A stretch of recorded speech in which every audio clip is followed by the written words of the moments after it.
নমস্কার বন্ধুরা, শ্রেয়ের রান্নাঘরের মিনি ব্লগে আপনাদের অনেক অনেক স্বাগত জানাই। আর আজকে পয়লা বৈশাখের অনেক শুভেচ্ছা রইল।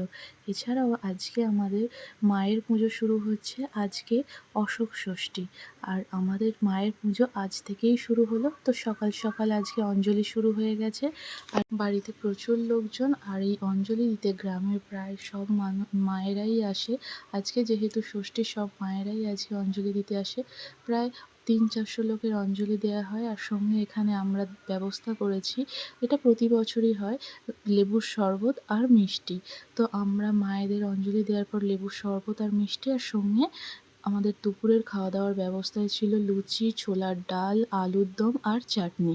এই প্রতি বছরই একই মেনু থাকে, কারণ বছরের পর বছর এই মেনু হয়। আমরা এটি কোনো চেঞ্জ করতে পারিনি। সেই অষ্টমী পর্যন্ত আমাদের নিরামিষ তরকারি হয়, আর তারপরে দুদিন হয় আমিষ। সন্ধেবেলা আমি নিজেই রান্না করি, প্রায় 60 থেকে 70 জনের মতো রান্না। তো আজকে আমি রান্না করছি সন্ধেবেলা পটল আলুর একটি নিরামিষ তরকারি, আর মুগ ডাল আর চাটনি। সঙ্গে আছে ভাত, রুটি, লুচি, যে যেটা পছন্দ করে। তিনটেই আমাদের বাড়িতে হয় সন্ধ্যাবেলা। আমি একটি পটলের নিরামিষ রেসিপি রান্না করছি। এটি খেতে ভীষণই সুন্দর হয়, আর পুজো বাড়িতে অনেকেই জানে সব রান্নাই ভীষণ ভালো লাগে খেতে। তো আমি রান্নাটা তাড়াতাড়ি করে শেষ করব। এরপরে মায়ের আরতি হবে সন্ধেবেলা। তো আমার সাথে একজন দাদা আমার হেল্প করে দিচ্ছে। আমি এইভাবে রান্নাটা তাড়াতাড়ি করে শেষ করলাম। প্রথমে পটলগুলো খুব ভালো করে ভেজে নিয়েছি, তারপর আলুগুলো ভালো করে ভেজে নিয়েছি।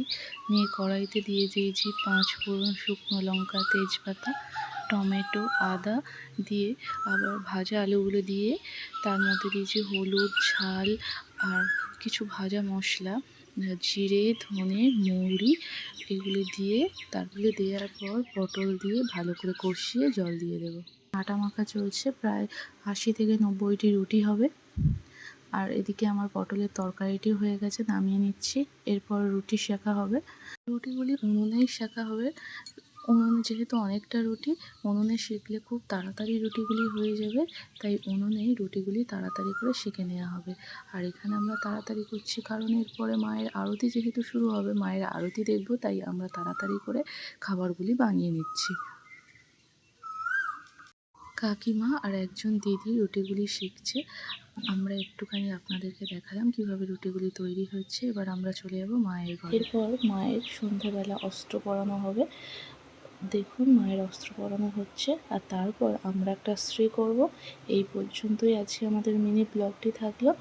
আপনারা দেখুন, আর কেমন লাগলো কমেন্ট করে জানাবেন। আমার বাড়ির পুজো দেখা হচ্ছে অন্য কোনো ব্লগে। টাটা।